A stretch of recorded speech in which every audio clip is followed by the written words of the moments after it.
I just wanted to put these together. This is a stage 2 and this is a stage 1, but basically they use the same shell. The only difference between the stage 2 and the stage 1 is the diaphragm thickness. Okay, that is the only difference. So, but basically, I'm looking at the shell. Okay, they're at exactly the same level. Oh, wait, yeah, there we go. Same level. So, and I'm looking at everything else, the bends and everything is identical. These bumps, these little bumps, they're exactly the same. So yeah, they're using the exact same manufacturer, and then they just assemble them and put on their name on them, like there, Kennedy, right? These guys call their shit that shit right there. Like you can see that. Okay, whatever. That's what they call it, but it's nicknamed Big Blue.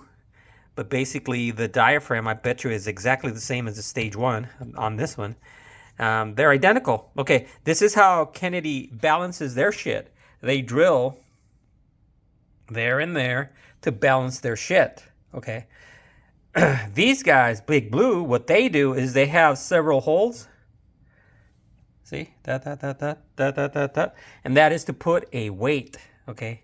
They press in a weight. Here it is, right there. A weight. That's how they balance their shit. Luca! Bueno? Piñu! Bueno? Piñu! Bueno? Piñu! Piñas! Lule Piñu! I went ahead and washed it because from the last time that we changed the clutch, it got dusty. Also, pressure washed the transmission, the undercarriage, just to make it non-grimy, because it was grimy as fuck. I tried to blast the firewall because it was, you remember, it was all crusty with, well, not crusty, but it was a powdery, sticky stuff that it was just dust that piled up on the firewall, and every time I touched it, it was just get all over me. So I don't know how that turned out. On the back, I probably made a mess on the block itself. So let's get started and take this thing off again. Okay, just like that, she's out again. It only took me like 3 hours. This is the Porsche. And I can see that this thing, okay, when I first put it on, this thing was actually crooked. And now it's not. It's actually pretty flush. It's very, very flush. Oh, you can't see that. Well, anyway, trust me. It's pretty flush. It's no longer crooked. So I'm thinking that the diaphragm was just seating. Those little fingers are probably just blending in around this ring or some shit. So the shimmy went away. All right, because I was concerned my pressure plate was warped, but I don't think that's the case. So I'm gonna go ahead and take that off.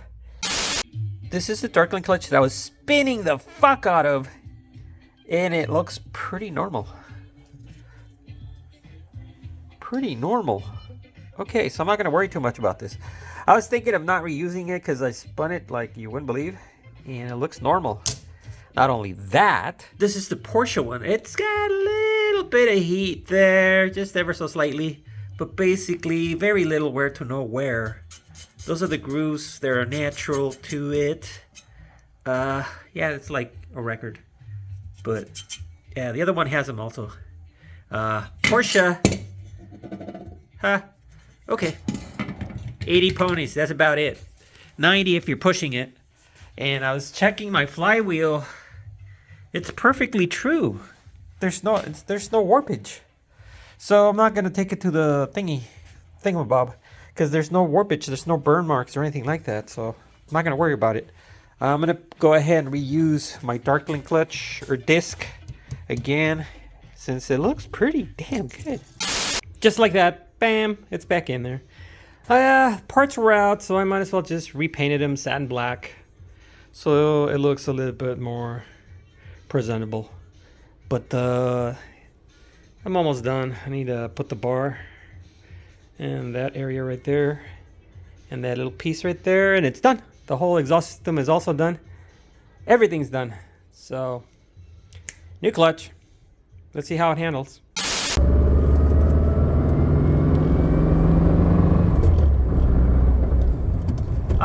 Okay, so I've been driving now the big blue pressure plate, which is a stage 1, which is basically a mirror of the Kennedy. As far as I can tell, that pressure plate is exactly the same as, or using the same materials as the Kennedy. Difference is this: Kennedy uses an extreme press fit, into your flywheel. These guys use a very light press fit. It still centers everything perfectly, but it's not extreme that it's shaving off the corners of the pressure plate, shavings of metal, because it's so tight on the Kennedy.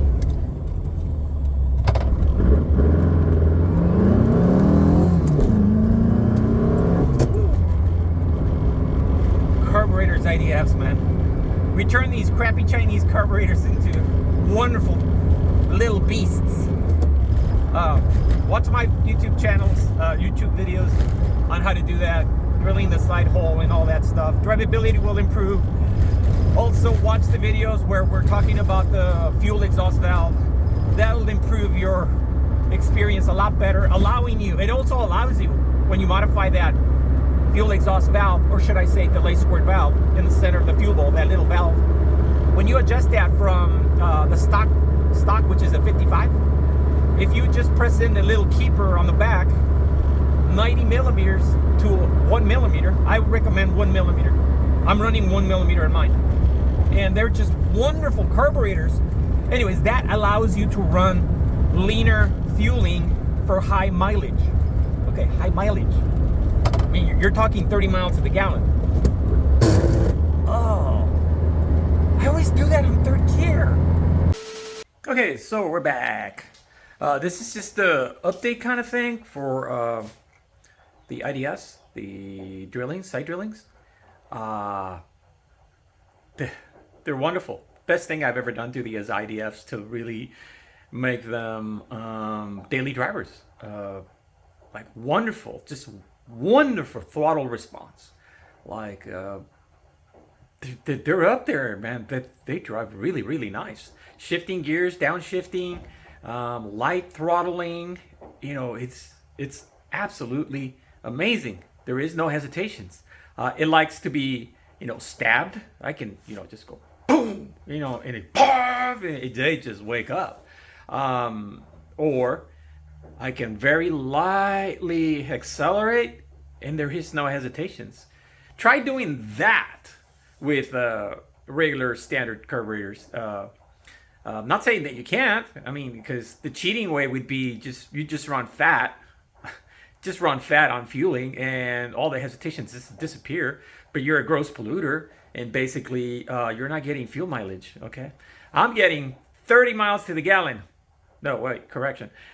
I fattened up my fueling on cruise, so we went from the AFR running at 1450, and basically dropped it down to 1430. Just needed to add a hint of fuel by just dropping my air corrector from 185 to 180. Just went down 5. That's it, 5 points on my air corrector, and that brought down my Y-band down to 1430. So it dances between 14 and 1430. That's where the little Y-band is just dancing in that area. No longer 1450.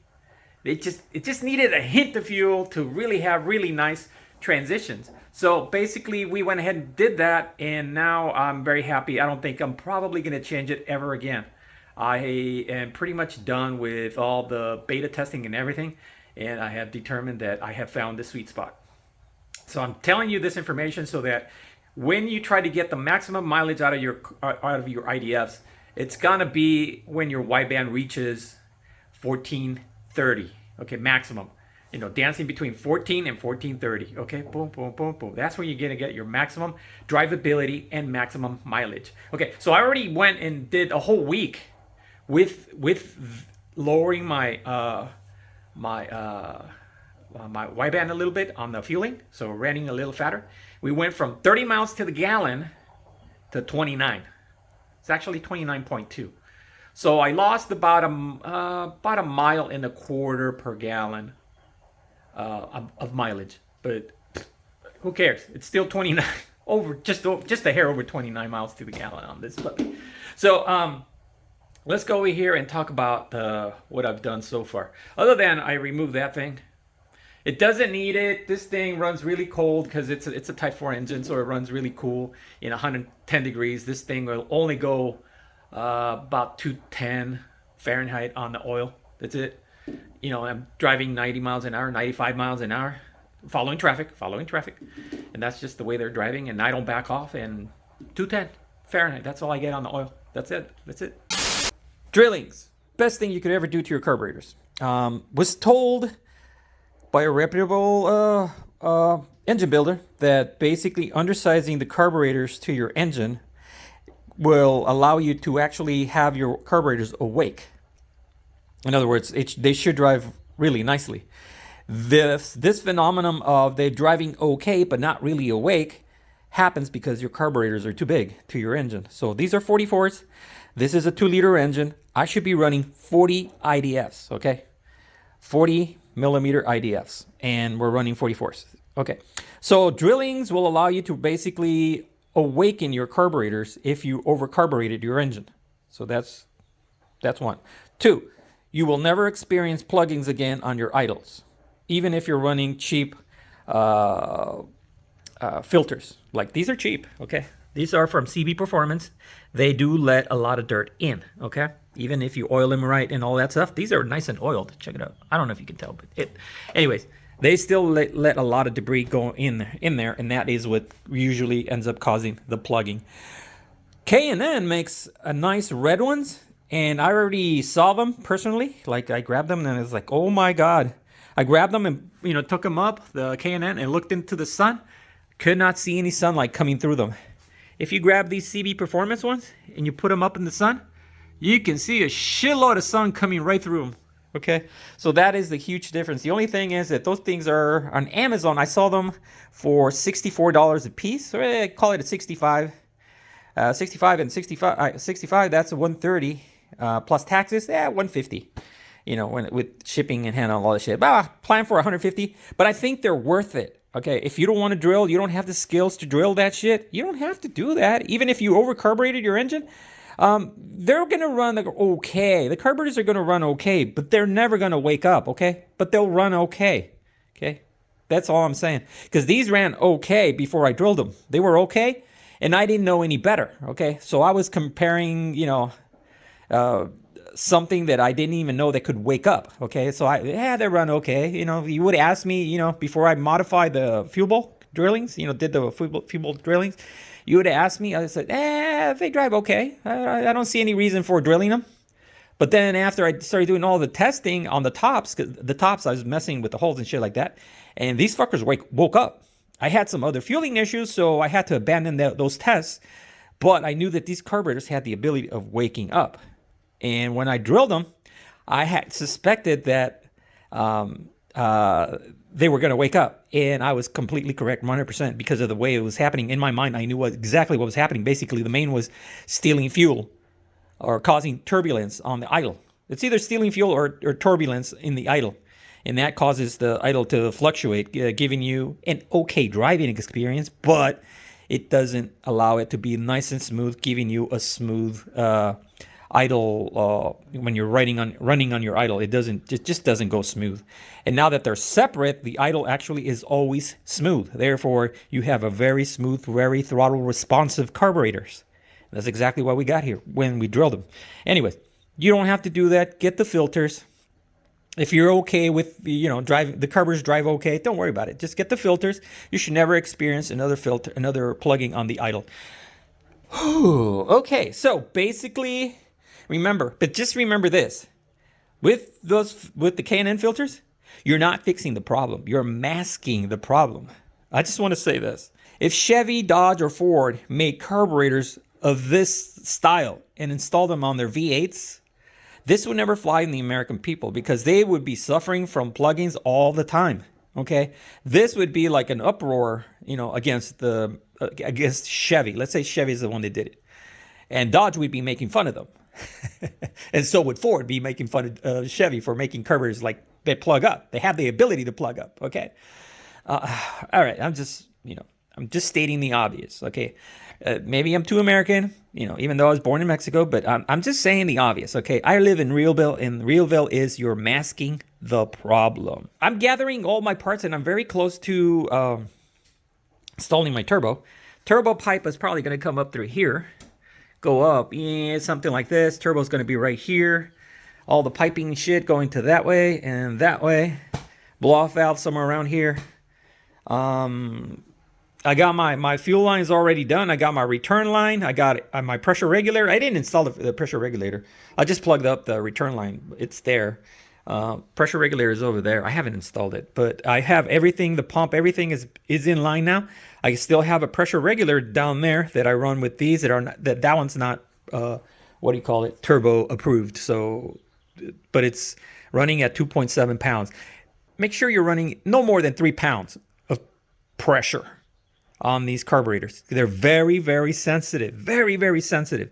You have to visually check. Do your testing. Get a pressure gauge. Hook up to it. That's very sensitive. They can tell you the very low pressure. Okay, very accurately. Do not go beyond 3 pounds, because if you do, these things will flood a little bit, and they will run rich.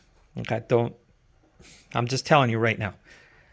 Try keeping it between like 2.2 to 2.7, somewhere around there. Less than 3 pounds. But all right, don't go beyond that. Anyways, other than that, like I said, turbo, maybe it's very close. Pressure plate, we went and installed blue, that very color blue pressure. It's called Big Blue. That's what it's called, Big Blue. And it's running in here, and it has 0 shims. I've always had a shimmy with the Kennedys. And I was told by a reputable individual that it's probably due because of the extreme press fit that they have. So what they do is they around the perimeter, they sand with the grinder disc where the bolts go. Sand them a little bit everywhere where the bolt goes. You just sand them a little bit so they seat into the flywheel without too much extreme pressure. The Big Blue had a very light pressure fit. When I say very light, I mean super light. It went in there just and it perfectly centered into the flywheel, and it didn't give me a shimmy. The other ones, when you bolt them down, let me show you. Stage 2. Okay, anyways, this is what I'm talking about. This, when you put it in here and bolt it down, this thing will be crooked, okay? It literally will be crooked, because what I noticed that this guy right here will actually touch the metal right here. But this edge right here and this edge right here will be up in the air right here. It'll be up in the air, okay? And it'll be up in the air. And this causes this thing to be sideways. Sideways. It's not perfectly flat, okay? So, okay, right there. Okay, it's perfectly pushed in, but, okay, no, it's not. Okay, there we go. And now it is. Okay. Okay, this side is flush to the flywheel seating. This is up in the air. Look, up in the air. This one's kind of somewhat going in. But what happens is when you start torquing them down, there's shavings of metal that just come off, and this guy will be up in the air. This center part will still be touching. So this is racking the whole armature, giving you this thing to be sideways. And that, when it's sideways, you will get a shimmy. You will get a because remember on the Porsche, if you guys have been watching my videos, and guys, there's a lot of questions that are brought up, and if you just watched all the videos, I think I cover most of it, what you're asking. So that tells me you guys are not watching all the videos, so therefore you're asking a silly question. And I'm very hesitant to answer those questions because the answer has already been given. You know what I'm saying? Anyways, moving on. Who cares? The Porsche style diaphragm actually went in perfectly. Okay, but when I torqued it down, this thing was sideways, and I was like, what the fuck?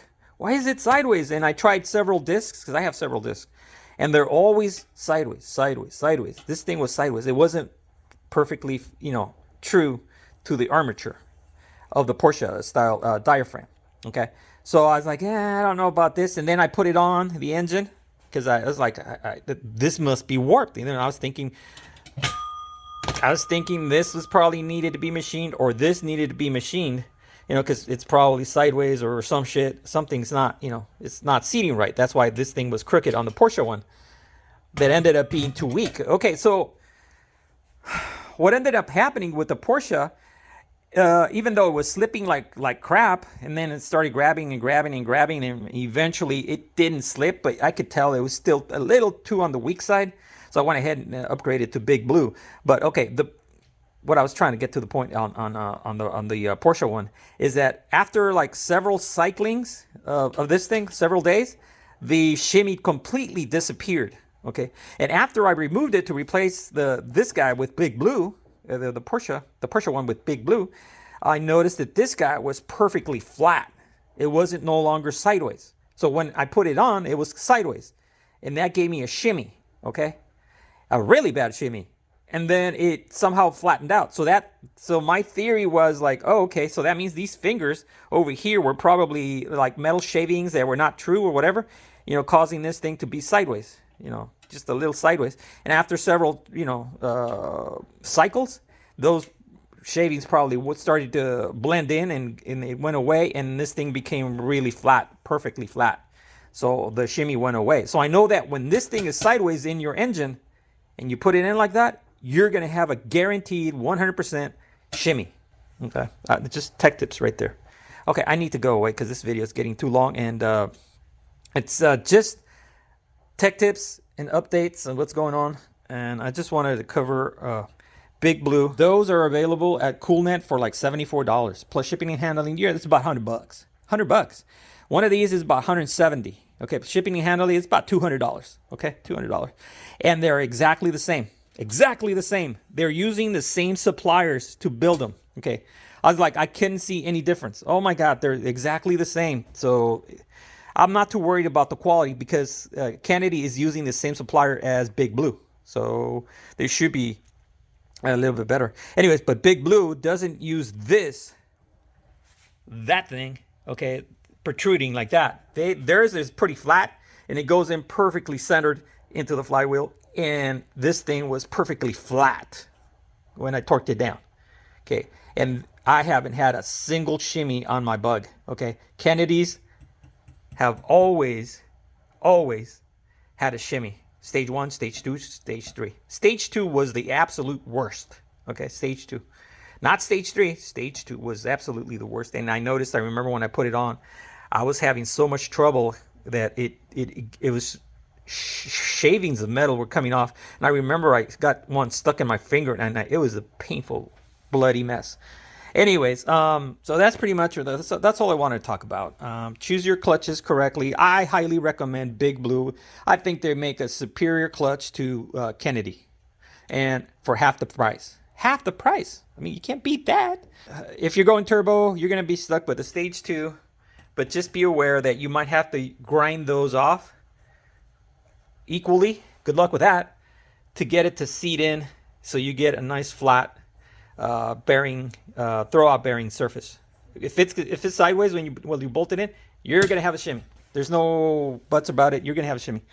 All right, that's all I wanted to talk about. So we're doing about 75, just following traffic.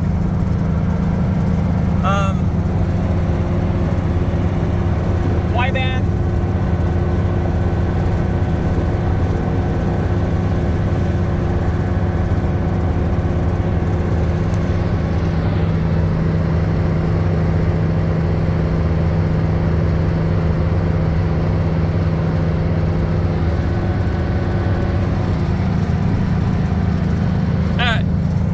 That's more or less where my shit runs.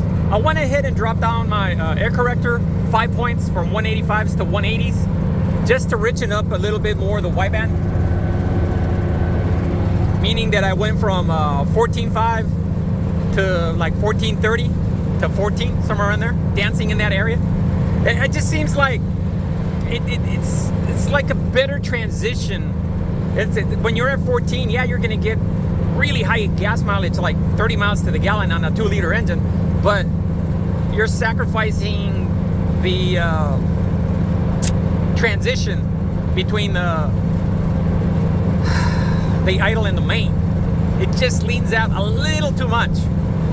Even with the fuel exhaust valve, adjusting it down to 1 millimeter, because I was running at 90 and I bumped it up to 1 millimeter, and that is the absolute maximum adjustment that you can do on the fuel exhaust valve, or should I say delay squirt valve, that center one on the bottom of the fuel bowl. Anyways, it just seems to work a little bit better there. 14 to 1430 on the Y band. Just a little tech tip right there. You can still do 450, and I guarantee you're gonna get really good gas mileage at cruise. Yeah, I'm talking about when you're cruising, okay? On the freeway. 1450, you'll get about 30 miles to the gallon at around 3,100 RPMs. What that in speed is in your car, I don't know. My car is geared high. You know, my fourth gear is an overdrive. It's from a bus. It's an 82 gear. So, plus I have slightly bigger tires in the rear, so that gives me a little bit more speed. And I have a Type 4 engine, and this thing is a block of ice, so it doesn't really matter. This thing can handle that extra load with no overheating issues. Even in 110 degree weather, it doesn't overheat because this is a Type 4 engine. Remember, a Type 4 engine usually pushes a 2-ton bus, and this only weighs, well, less than 1 ton. So it doesn't have any overheating issues. Having a very large overgear on the wheels. Anyway, it's, you know, it's up to you what you want to do with your fueling, but I'm going to say that the perfect area to fuel a car is probably 14 to 1430. That Y-band be dancing in that area. Okay, the higher the number, the leaner you're running. The lower the number, the lower you're running. The richer you're running. All right, I just wanted to touch base on that sucker and let you guys know more or less what to shoot for. Okay, I'm moving on. And then I find this. The most ghetto thing I have ever seen in my life, but I gotta admit, it's fucking genius.